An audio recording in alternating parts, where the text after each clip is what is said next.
welcome to DrummRoll. Today I've got with me three wonderful musicians who have been part of the Sydney Sacred Music Festival, and that is soon to draw to a close, but they have a wonderful concert coming up. So I'd like to introduce Nick, Jenny Gall and Kraig Grady. Hello. Hi Annabelle. Thanks for joining me. Nick, do you want to start off? Do you want to tell us a little bit about the Sacred Music Festival here in Sydney? Yes, the Sydney Sacred Music Festival was an idea that Richard Pekovich came up with 10 years ago to feature Western Sydney artists in particular, but in particular artists who are from culturally diverse backgrounds who don't often get a chance to perform, say, in a regular kind of festival. They're often not performing music full-time, but are amazing at what they do. So Richard thought he'd find a way to showcase their talents, and a lot of them. For instance, one particular Uyghur singer from China who normally was a bit of a celebrity in his hometown, but is driving trucks in Sydney. So that's sort of the focus for Richard, to bring out these hidden talents. There's also the sacred music aspect of it, but it doesn't have to be, Palestrina or anything like that. So, where's the sacred in your practice? That's what the festival is all about. So rather than being very spiritual, it seems to be more of a cultural experience. Would that be right? Yeah, that's right. And of course, there is the spiritual in the cultural, and so that's where the connection is, and that's what connects us all as artists. Lovely. And Jenny, tell me a little bit about your contribution to this, as to how you fit in, because you're in Canberra at the moment, aren't you? I am in Canberra, and probably a little bit different to other people's backgrounds, but I play quite a lot of Irish traditional music, which I really love, and played that for many years. And I have Irish heritage. But I think for me, the beautiful thing about this kind of music, as for all traditional music, not only does it link you with the audience that you're playing for, but it connects you with the people who have handed down the tradition through the generations. So you have this quite wonderful feeling when you're playing that you are connecting with these past generations. And the person that you learn a tune from, it's predominantly an oral tradition, so you learn to play the tunes by ear, and you usually pick up little ornaments or phrasing and the style of the piece of music as much as the notes. You kind of get the inflections of the last person who played the tune, who you learn it from. So that, I think, is the big appeal to me of this kind of music. Because they must have, Celtic music must go back thousands of years, just like the music, Yeah, I think the airs, and I will play an air on Sunday night, are the oldest form of Irish music, and from those very old tunes, they often developed into faster dance music, sometimes into songs, but the airs are the kind of the musical foundations of Irish music, the very, very old sounds. Right.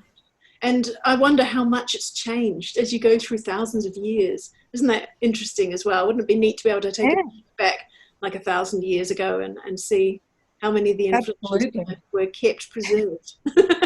Yeah, and because there was, the kind of the blending of Celtic and pagan traditions with Christian traditions as well. There's been some really interesting mergings, and often the spirit of the music remains vital in and has sort of ridden those transitions really beautifully. Lovely. And what about you, Kraig? What sort of music are you going to be contributing from Wollongong? Our group is called Clocks and Clouds, and it's with Trumi, Narashima, and myself, and we play upon some of these instruments here that are retuned to pure harmonics and to explore ancient tunings and are you talking about the hertz, like 432 hertz? No, it's actually the relationship between the notes is simple ratios, like so geometrically oriented that way. No, none of them are tuned to 432, by the way. Okay, all right. Yeah. So with that kind of tuning, does it make it sound like something very different from what we're familiar with? Yes. You can't really play Western music on these instruments. You pretty much have to create new music for them, or some of them kind of resemble some other ancient scales, that music you can play on here. And which cultures have you drawn your influences from for this new music?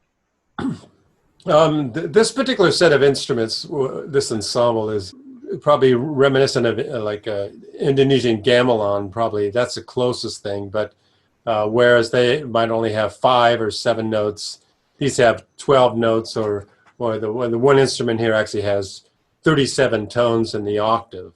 Kind of like expanding the range of that scale, and the rest of these instruments are 12-tone subsets of that. So they look like normal instruments. But, it brings a new meaning to dissonant chords, doesn't it?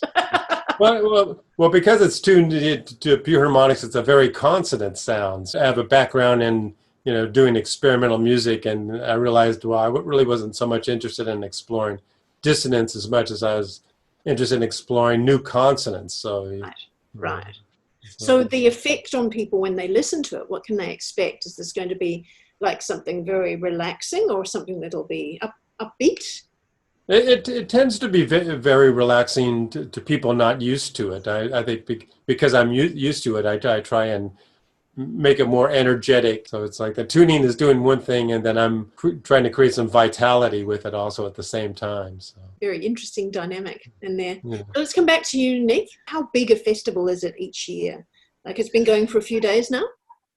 Yeah, so normally it takes up about 2-3 weeks of September every year. I mean, it's not chock-a-block every single day. So, it's every other day or every other weekend. Usually every weekend there is something happening. For the past 3 or 4 years, we've had a kind of relationship with Ashfield Council, Inner West Council. And so they've let us use their venue, but it's a multi-venue type of festival, so it could happen anywhere. And Richard, who directs the festival, is very interested in performances in unusual places. So it could be an alleyway, or it could be, anything like that. And of course, working at the con for the past 4 years or so, we've always had an involvement in the festival through the ensembles here. So I help run the Chinese ensemble, and so Chinese ensemble has been playing for a few years now. And yeah, so it's quite diverse. So the ensemble, let's just have a little bit of background on your music as well. So you have built this wonderful ensemble at the con. The team is a group of Chinese instrumentalists, including myself, and we run this ensemble. I've helped direct it with currently Lulu Liu, who's a wonderful pipa player, a beautiful lute from China. And so we help make things happen. Any student can enroll. We even have people from law and business coming in to learn an instrument. Right. You don't need any prior experience in music at all, because we teach people how to, read the notes on the page and the dots on the page, that sort of thing. So we start from scratch. You can do up to 6 semesters. So by the end of 6 semesters, hopefully you'll be a pro. And we have serious people too. And we do have internationals from China who are doing a degree here, and they come with their ohus, they played for 10 years already, so they're, virtuosos, some of them. So there's a big bag, and so the challenge is how to, cater for such a diverse range of, musical abilities, so that's what we do. Yeah. So this is the final day on Sunday, Jenny, and you've got this concert coming up. What can we expect from the concert, the digital concert you'll be doing? Well, it'll be a bit of a window into Irish traditional music. So I'll start with that tune, which is called Tamsin Macolla, and it's a vision air or an ashling. What's an ashling? It's a vision tune, meaning that it has several different layers. Lots of things in Irish music have many, many layers. So the words are about a beautiful woman who comes to a man while he was asleep, but the woman is an analogy for Ireland, and it's a kind of I suppose, a political protest in a sense, in the words of the song. But because the air is a lot older than those words, it also is a tune that's played a lot at funerals. And for me, and I think a lot of Irish people I've spoken to, this tune is one of those extraordinary experiences that kind of, for a moment while it's being played, bridges this world and the next world. Another tune I'll be playing with my husband, who's a fiddle player too, a set of slip jigs, and they're quite mesmerising. The first tune is called The Butterfly, and the notation really mimics that flow of a butterfly moving through the landscape. Our participation will be just one extended piece that's called Calabros, between organ and vibraphone. A very shimmering piece, I think, would be a good description of it. The concert addresses what happened in the Forum seminar, which happened last week. And we were talking about sacred creativity in what people have called the post-digital age. Now, whether or not you agree with whether we're in the post-digital age or not, I mean, some people feel we're still very digital, but the post-digital was, a movement, I guess, in certain artistic circles to go back to vinyl or to go back to the bush, not have any digital technology. I think there's a connection to the fashion trend to grow beards if you're a man, so Victorian style beards, it's all under post-digital. And now with being in lockdown and everything going digital again, what's happening to the post-digital and how do we as artists create post-digitally? There was a call out and all these artists wanted to be involved. And so we thought, we'll just get the more performative ones to come together in a concert, because the ones who are more academic and nerdy, they can do the talking in the actual seminar, and so that's how we divided the artists. And that's why there's Jenny and Craig and Tarumi, who's not here today, and also Eric and Vanessa from Queensland Con. And we have this delightful Conservatorium High student who's an amazing pianist, composer, jazz, improviser.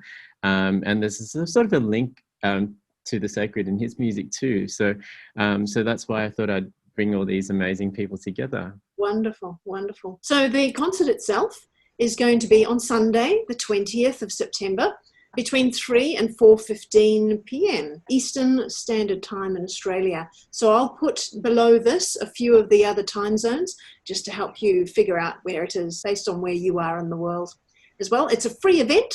I'll put the link here below as well. We know that these performances are being paid through grant funding this time. So that sounds really great. Craig, just one more quick thing. It sounds quite interesting that you've got 3 different cities even now in Zoom, but you've got even more people that'll be joining in the concert from other cities. How have you found that and making your concert that way?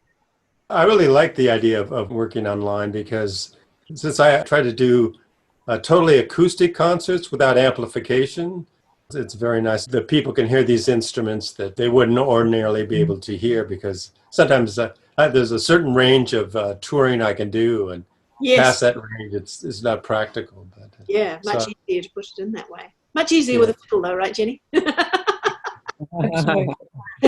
It's easier for you to get around. Well, look, thank you very much, all of you, for joining me. I think it's going to be a fantastic concert. And I'll put all the details below in the description if you'd like to come and see it. Thank you very much. Thanks so much. Thank you.